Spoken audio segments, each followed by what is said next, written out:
We're what's been considered one of the largest fusion contractors in the Midwest. That fusion process was something that became the core of our company.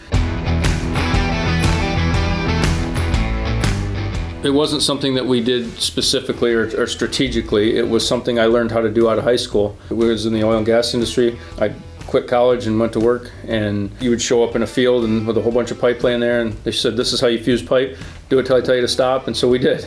So we learned how to fuse that. We started doing some work on our own. I had a little machine we dug out of a junk pile and fixed it up, and we could do up to 4-inch pipe at that time, and that was okay. And fast forward a little bit, we saved up $4,000 and bought a used machine that could do up to 8-inch because there was a little bit more demand, which at that time the $4,000 might as well have been 400 million. It was a big ask, but we did it, and it worked out. Still have that machine currently on property.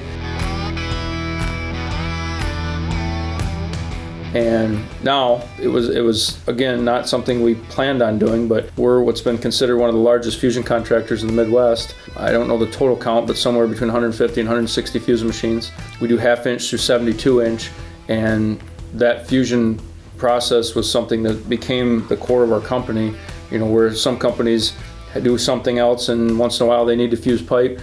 We fuse pipe and do a bunch of other stuff that supports that, you know, whether it be site excavation, concrete, directional drilling, utility placement type work. The core of this is HDPE pipe fusion. Isaac didn't know how to fuse pipe when he came here. It was something I knew how to do, and I taught him how to do it, and now he teaches a lot of people how to do things that are, you know, way beyond things that we ever did before. The technology has grown tremendously, and it's not something that you just show up in a field anymore and do. You know, there's computer verification of fuses, and you know, we upload information to quality control people for verification to make sure that our fuses are done correctly, and the quality standards are just, it's night and day.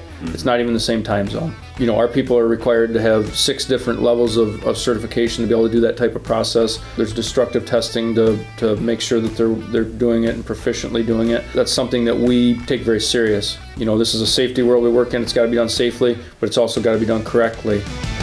For more Contractor of the Year videos, click the playlist on the screen now.